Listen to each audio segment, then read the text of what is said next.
అందరికీ నమస్కారం. Welcome to my channel సినీ మా ముచ్చట్లు.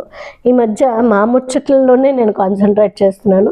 సినిమా తాలూకా రివ్యూస్ నేను ముందు మళ్ళీ ఇస్తాను. పెద్ద వీడియోస్ అవుతున్నాయి కదా, నేను షార్ట్స్తో మిమ్మల్ని ఎంకరేజ్ చేద్దామని స్టార్ట్ చేస్తున్నాను. ముచ్చట్ల కిందనే నా టాపిక్స్ ఉంటాయి అన్నమాట.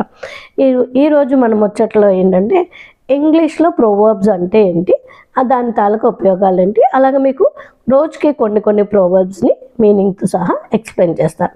ఇది తెలుగు సామెతలని మీకు ఒక వీడియో ఆల్రెడీ పెట్టాను. సో తెలుగు సామెతలు మ్యాక్సిమం అందరికీ తెలుస్తాయి కాబట్టి ఇంగ్లీష్లో సామెతల్ని కూడా మీకు తెలియజేద్దామని అనుకుంటున్నాను.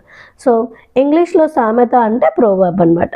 ప్రోవర్బ్స్ ఎప్పుడు వాడతారు అంటే మన నాలెడ్జ్ని, ఇంగ్లీష్ లాంగ్వేజ్ నాలెడ్జ్ని మనం ఎదుటి వాళ్ళకి ప్రజెంట్ కరెక్ట్గా చేయడం కోసం వాడతాం. అంటే ఇది ఒక టిప్ అనమాట. ఫ్లూయెన్సీ చూపించుకోవడానికి ఇది ఒక టిప్.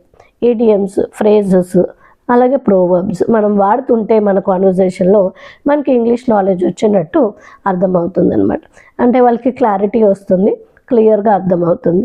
సో ఇంగ్లీష్ ప్రోవర్బ్స్తో నేను మీకు రోజుకి మీ షార్ట్స్ ఇస్తూ ఉంటాను. Please like, please share, please comment. మీకు నచ్చితేనే షేర్ చేయండి, నచ్చితేనే కమెంట్ చేయండి. ఇంకా ఏదైనా కరెక్షన్స్ ఉంటే మీరు తప్పకుండా నాకు చెప్పండి. సో ఫస్ట్ ప్రోవర్బ్ ఏంటంటే ఏ bad workman blames his tools. అంటే ఏంటంటే మనకి పని రాకపోతే మన పనిముట్లు తప్పు అని చెప్పుకోవడం అనమాట. దీన్ని మనం తెలుగులో తలపాగా చుట్టలేక తల వంకర అన్నాడని ఒక సామెత ఉంది. ఇది మనం ఎప్పుడు వాడతామంటే మన తప్పుని మనం ఒప్పుకోకుండా ఇంకోటి దాని మీద వేయాలంటే మనం వస్తువుల మీద మనం నిందిస్తాం అన్నమాట. దీనికి ఈ సామెతని వాడతారు. A bad workman blames his tools. రెండోది a journey of 1000 miles starts with a single step.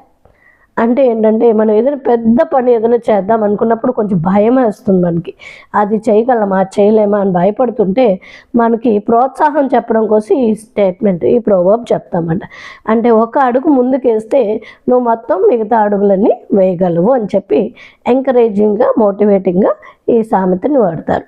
మూడోది ఏంటంటే ఎ leopard cannot change its spots. అంటే మనకి పుట్టుకతో వచ్చిన బుద్ధులు పుడకలతో కానీ పోవు అని మనకు తెలుగు సామెత ఉంది కదా, దీనికి అది కరెక్ట్ మ్యాచ్ అవుతుంది అనమాట. ఏంటంటే మనం మార్చుకోలేని కొన్ని పద్ధతులు ఉంటాయి. మన పుట్టుకతో ఎలా వచ్చేస్తాయో మనం ఎంత ప్రయత్నం చేసినా మార్చుకోలేమన్నమాట. ఈ సామెతని మనం ఇలాంటి సందర్భంలో ఉపయోగిస్తాం. నేను ఎంత మారాలనుకున్నా మారలేకపోతున్నాను అని చెప్తాం కదా, అలాంటప్పుడు a leopard cannot change its spots. ఇలాగే